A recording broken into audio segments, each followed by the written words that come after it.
Comment est-ce qu'un magistrat, des experts psychiatres, ont pu estimer, en toute bonne foi, je ne remets pas du tout en cause leur bonne foi, qu'un individu dont le déséquilibre psychologique avait déjà été attesté par un délit aussi grave que l'incendie de la cathédrale de Nantes, comment est-ce qu'on n'a pas fait jouer le principe de précaution en se disant, aussi longtemps que l'intéressé n'aura pas été jugé, sa place est en prison.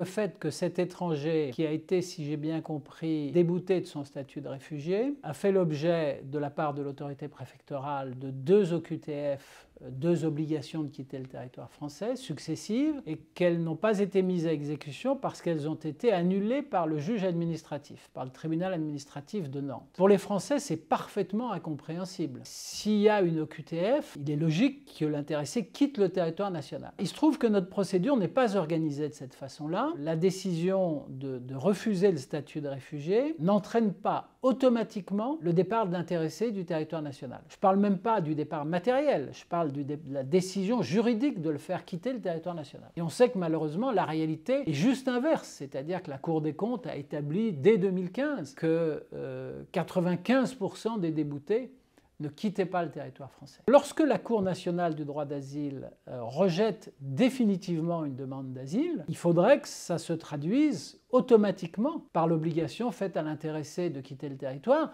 sans que l'intéressé ait la possibilité de présenter un nouveau recours. Parce que sinon, c'est sans fin.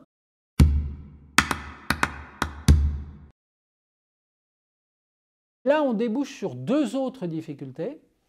La première, c'est la lenteur de notre procédure judiciaire. On ne comprend pas très bien pourquoi plus d'1 an après les faits, l'intéressé n'est pas passé en jugement. En France, pour 100 000 habitants, vous avez à peu près 11 juges. En Allemagne, pays dont le degré de développement économique est comparable au nôtre, notamment en termes de PIB, c'est quasiment 25 juges pour 100 000 habitants. Ce qui se vérifie au niveau du processus judiciaire se retrouve ensuite au niveau de l'incarcération. Nous avons en France à peu près 60 000 places de prison.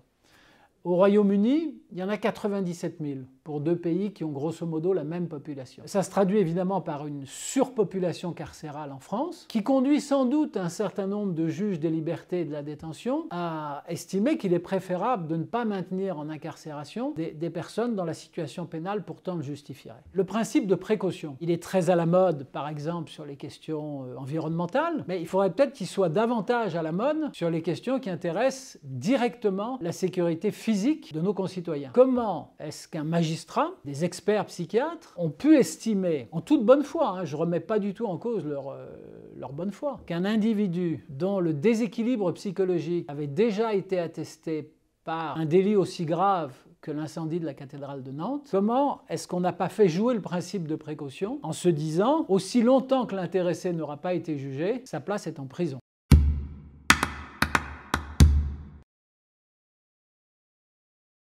La situation a commencé à se dégrader à partir de 1981 et en l'espace d'une dizaine d'années, notamment avec les lois sur l'immigration qui ont été votées à la fin des années 80, lorsque M. Joxe est revenu au ministère de l'Intérieur. L'expulsion des étrangers menaçant l'ordre public n'était plus une priorité. Les procédures d'expulsion avaient été complexifiées à l'extrême. Ça pose la question de la suppression de la double peine par Nicolas Sarkozy lorsqu'il est revenu aux affaires, d'abord comme ministre de l'Intérieur à partir de 2002, puis à nouveau en 2005. Il est probable que cette décision a été une erreur. Ça fait 20 ou 30 ans que la part des dépenses publiques qui, en France, sont consacrées à ce que j'appellerais le régalien civil, justice, police, gendarmerie, pour faire court, est inférieure à la moyenne de l'Union européenne. Lorsque vous faites ce type de choix budgétaires et lorsque vous les prolongez dans la durée, vous aboutissez à des résultats qui sont catastrophiques pour la sécurité de nos concitoyens.